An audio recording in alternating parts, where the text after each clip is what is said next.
Hello students, in this module we will discuss about Newton's second law of motion.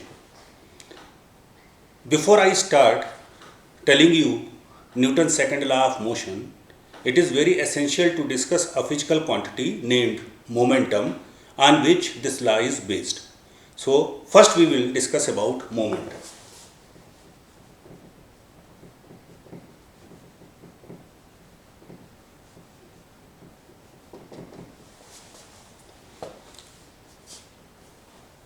Have you ever thought that when you are taking a bath, you are pouring the water and you are not getting hurt?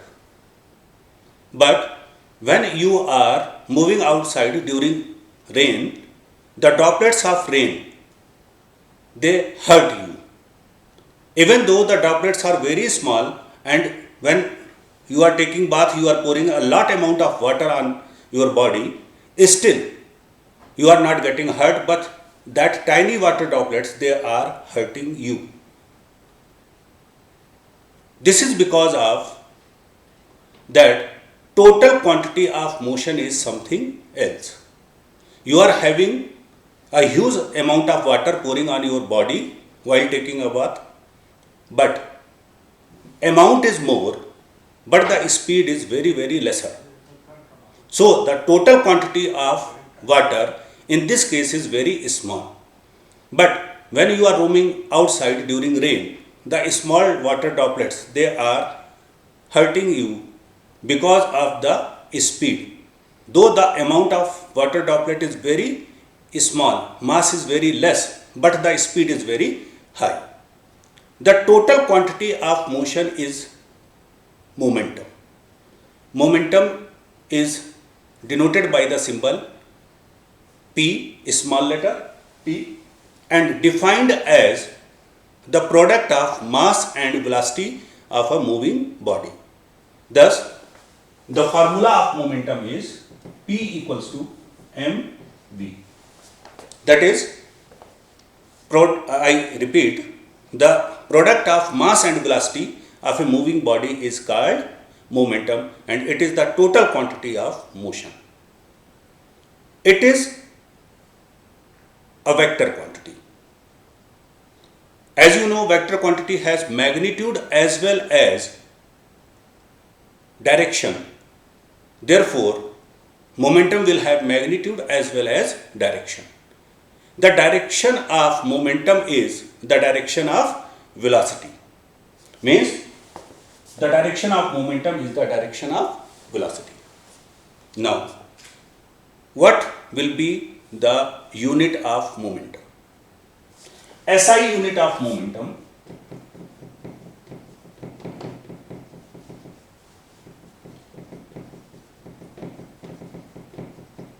now see, momentum is the product of, momentum is defined as the product of mass and velocity.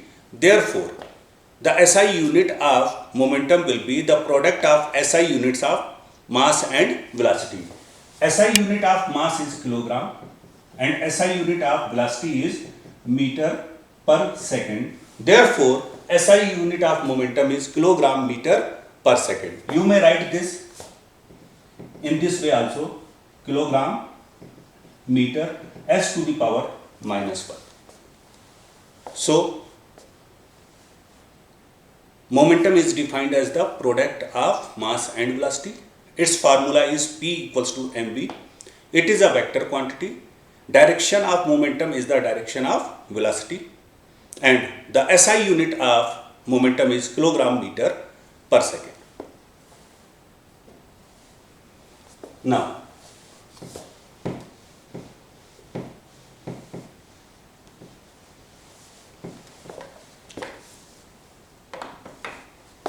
suppose question is mass of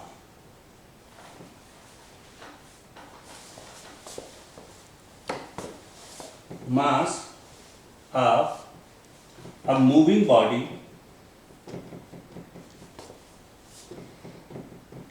is 5 kilogram and its velocity is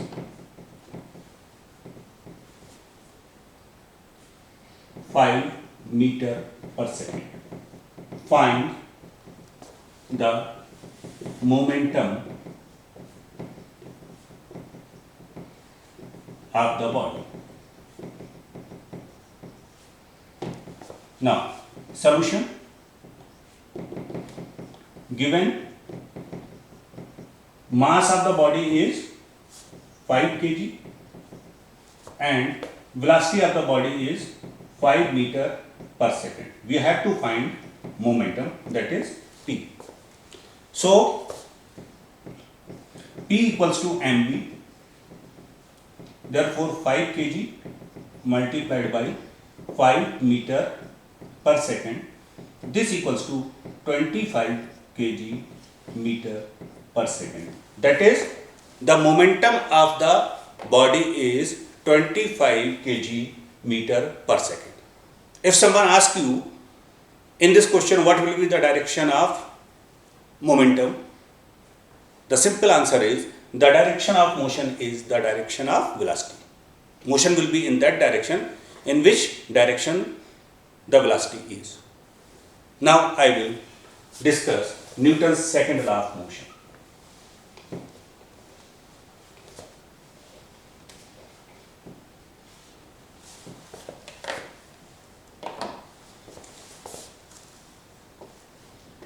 Newton's second law of motion. This is very interesting law. It states that the rate of change of momentum is directly proportional to the force applied and takes place in the direction of force applied.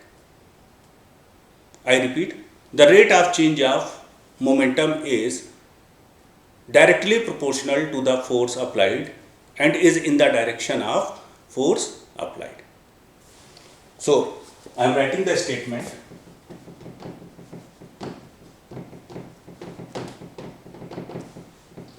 Rate of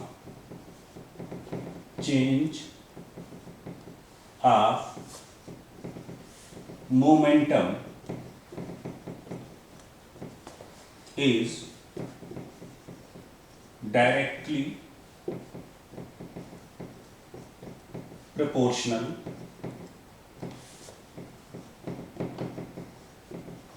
to the applied force and takes place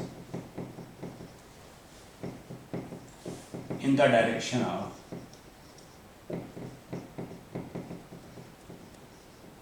force.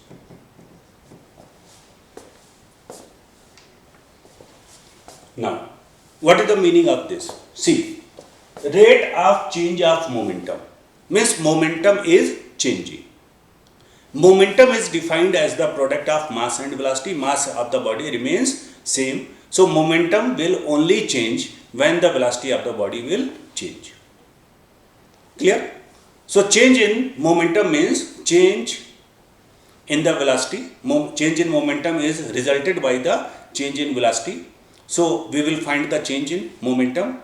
Rate of, as I told you earlier also, change in momentum will be divided by time, and that is directly proportional to force. So, now this is the statement. We will move towards mathematical derivation of Newton's law. And this is very important for 5-mark question.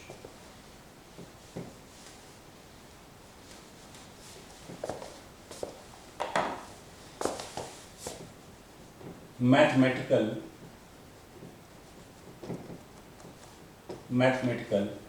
formulation of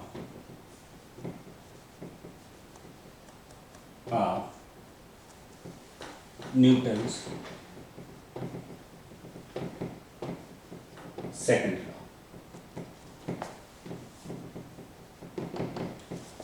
Let us consider a body mass m, it is initially at this point moving in this direction,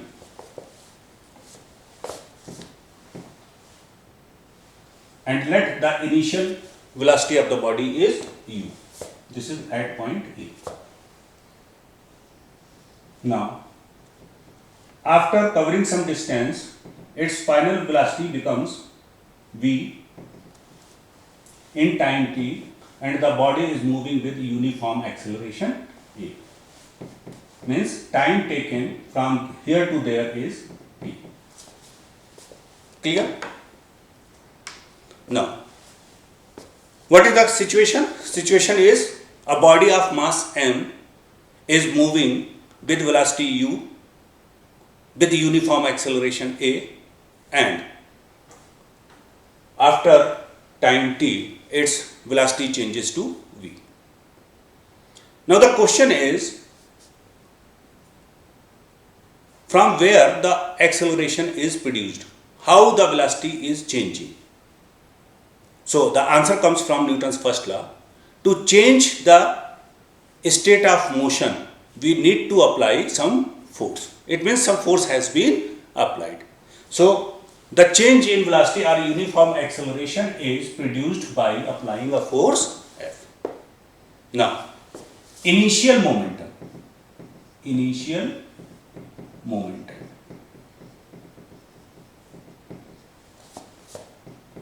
Initial momentum, let it be P1, then P1 equals to mass into initial velocity.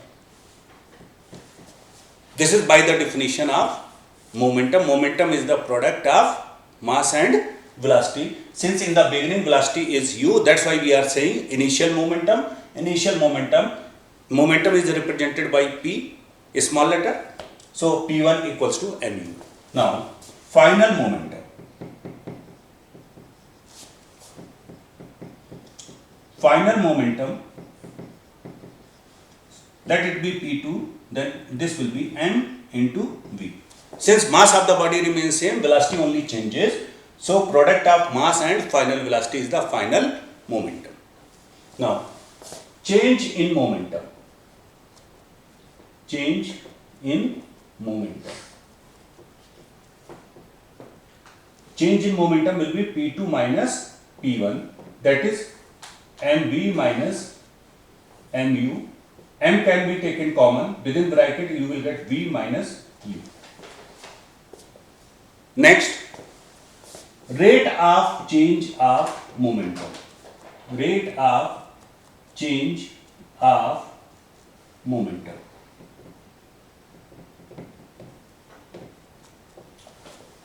Rate of means, as I told you, divided by time. What is to be divided by time? Change of momentum. Change of momentum is how much? P2 minus P1.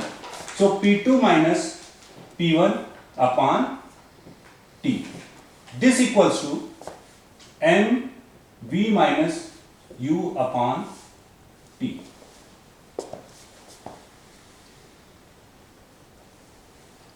Now, by Newton's second law of motion, now you try to understand what the law says.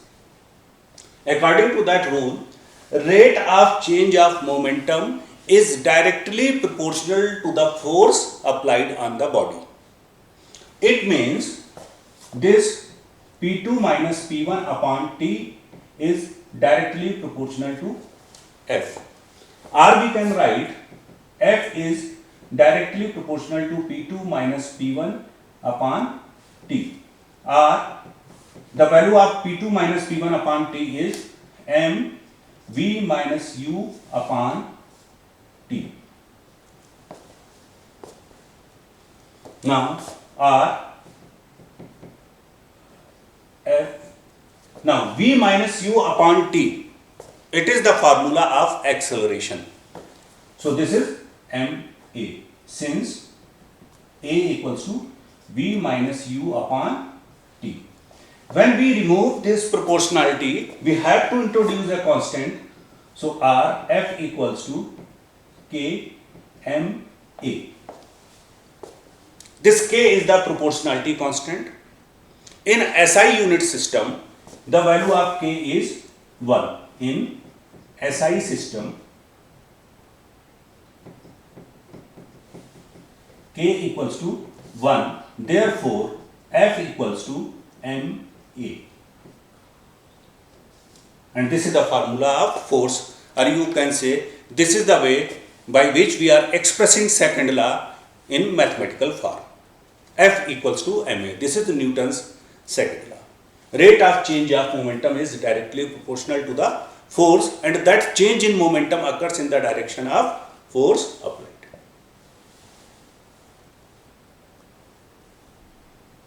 Once again, mass is m, initial velocity is u, therefore initial velocity p1 equals to mu. Final momentum, mass of the body remains same, velocity has been changed to v, therefore final momentum is mv. Then we will find change in momentum. Change in momentum is final momentum minus initial momentum, mv minus mu, m is taken common, m into v minus u. Rate of change of momentum to be divided by time, this is to be divided by time, so we are getting mv minus u upon t. According to Newton's second law of motion, this rate of change of momentum is directly proportional to force. And when we remove this direct symbol of directly proportionality, we have to introduce a constant which is known as proportionality constant, that is k, small letter, and in SI system the value of k is 1. This value k equals to 1 we get by experiment. So on substituting this value we get the formula F equals to ma.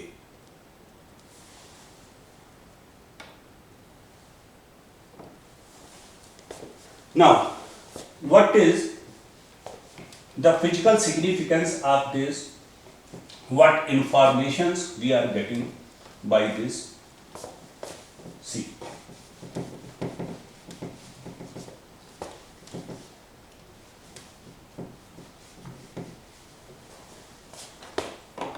Formula is F equals to ma. That is, applied force is the product of mass and acceleration produced in the body. There are three quantities involved in the formula: force, mass and acceleration. If mass is constant, condition 1, if mass is constant, means we are not going to change the body. So, if you are not going to change the body, then mass remains same. Then we get F is directly proportional to A. F is directly proportional to A. What does it mean? It means in order to produce greater acceleration, we will have to apply more force and vice versa. Suppose this is a duster, it is at rest, and you want to apply a force so that it can go up to a certain distance, then you will apply a force. Now, in the second chance, you want it to go to a farthest distance, so its velocity change should be more, then certainly you will have to apply more force. That is, this F is directly proportional to acceleration. Second condition, if force is constant, if force applied is constant, then acceleration is inversely proportional to mass.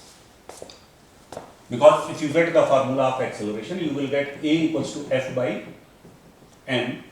Force is constant, so acceleration is inversely proportional to mass. It means, you take the example of two vehicles, one is car, another is truck. Both are initially at rest. You want to change their speeds. You want to make them move. Then for making the truck move, you will have to apply more force. This is this. F is directly proportional to acceleration. Now, if you are applying the same force, means on the truck as well as on the car, I am coming to this second point. Here, force is same. You are applying force on the two vehicles which is same. then certainly car will move to a farthest distance. It will move more distance. It will cover more distance because acceleration produced in the car will be more because mass is lesser. Acceleration is inversely proportional to mass, means lesser is the mass, for the same force more acceleration will be produced. Third condition.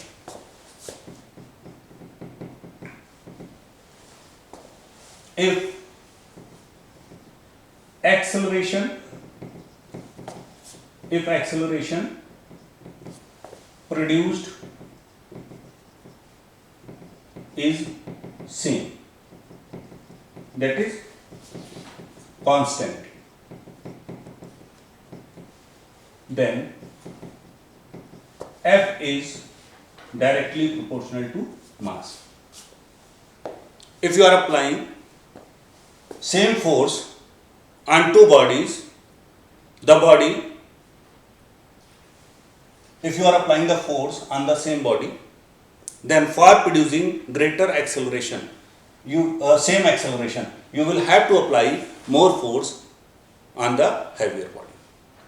So this is the outcome of the Newton's second law of motion. Now, very interesting fact.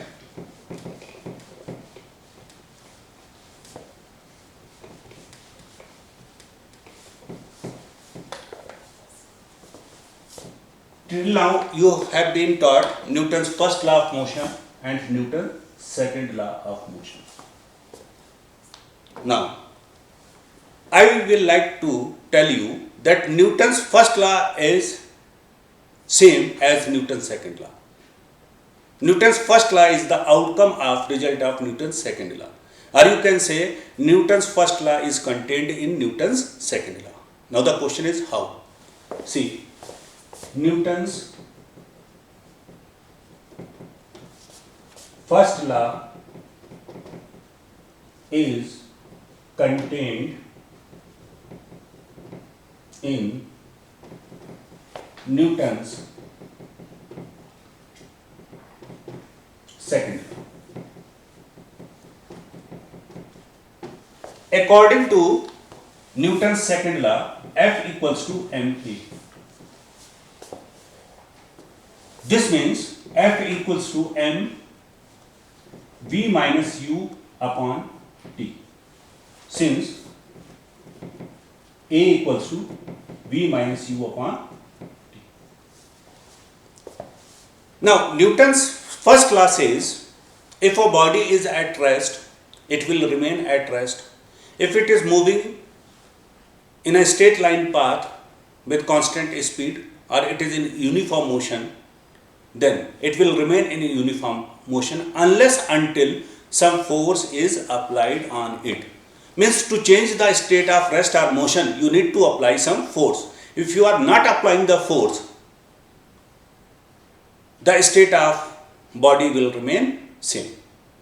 Now, if we are not applying force, means if F equals to 0, what we will get? M into V minus U upon T equals to 0. This implies that M into V minus U, T cross multiplying T into 0 is 0. MV minus MU equals to 0. This implies that MV equals to MU, M is cancelled, V equals to U. Now, suppose the body is at rest and no force has been applied because we have taken the force to be 0. Force has not been applied. Then if body is at 0, initial speed will be 0, initial velocity will be 0, then final velocity will also be 0. Both are same. It means there is no change in the state of rest. Body is at rest. If it is at rest, initial velocity is 0 and therefore since V equals to U, final velocity is 0, means the state of rest is not being changed. Suppose the body is moving with constant speed, velocity in the same direction, uniform motion. Suppose U is 5 meter per second, then final velocity, it is also equal to initial velocity, that is also 5 meter per second. So, if it is in motion also, then there is no change in its state of motion. This is Newton's first law. So Newton's second law contains Newton's first law. Now, to make you clear about Newton's second law, we will solve a problem.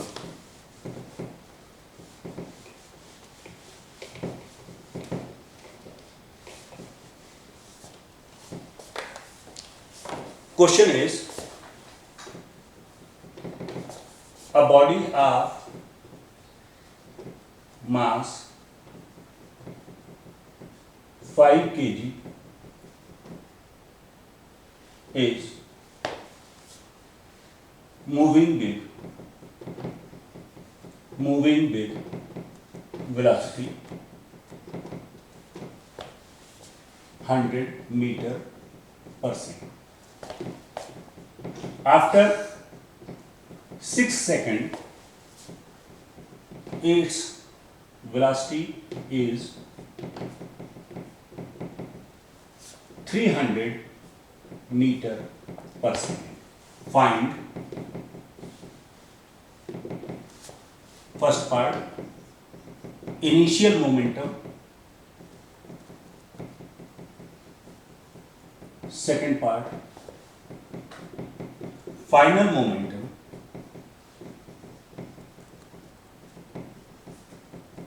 third part, force applied on the body.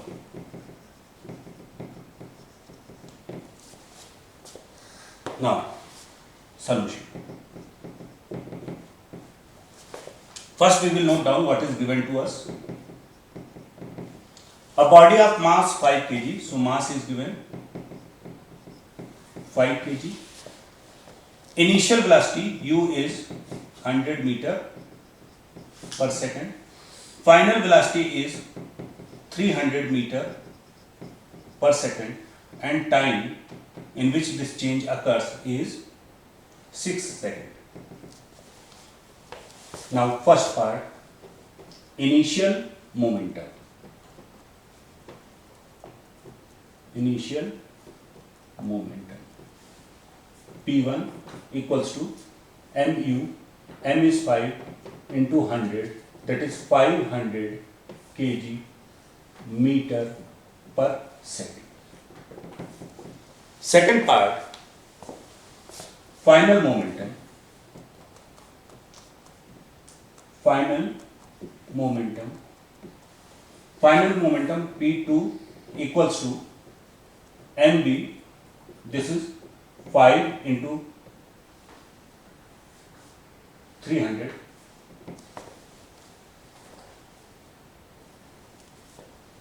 That is 1500 kg meter per second. Any problem? I think it is very clear. Initial means mu 5 into 100, 500, then final 5 into 300, 1500 kg meter per second. Third part, force. Now, force, this you can calculate in two ways. Basically both are same, but to make you understand, force is equal to rate of change of momentum. Rate of change of momentum. So rate of change of momentum is, first you will find change in momentum mv minus mu upon t. This is mv, we have calculated 1500 minus 500 upon t is 6, that is 1000 upon 6 Newton. 500 upon 3 Newton.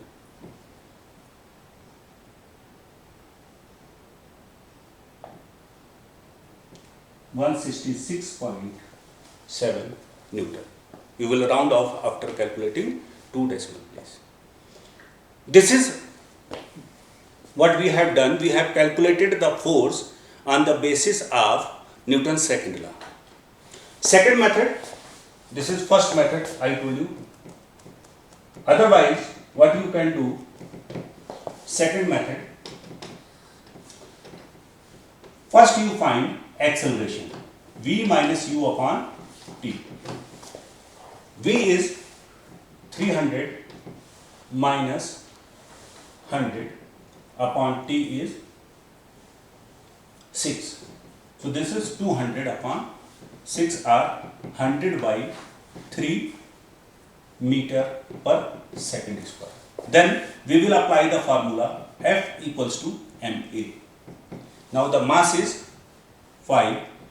Acceleration we have calculated 100 upon 3, that is 500 upon 3. So this is again, it will come 0.66 Newton. So when you will round off, you will get 0.7. So basically both are same, but you are at liberty to apply any method, whether you can do it like this or by this method. Here you need to first calculate acceleration, then you will apply the formula F equals to ma. So keep on revising this. This module needs a lot of practice. Do the practice of things taught, and see you in the next module of the same chapter. Till then, stay home, stay safe. Thank you.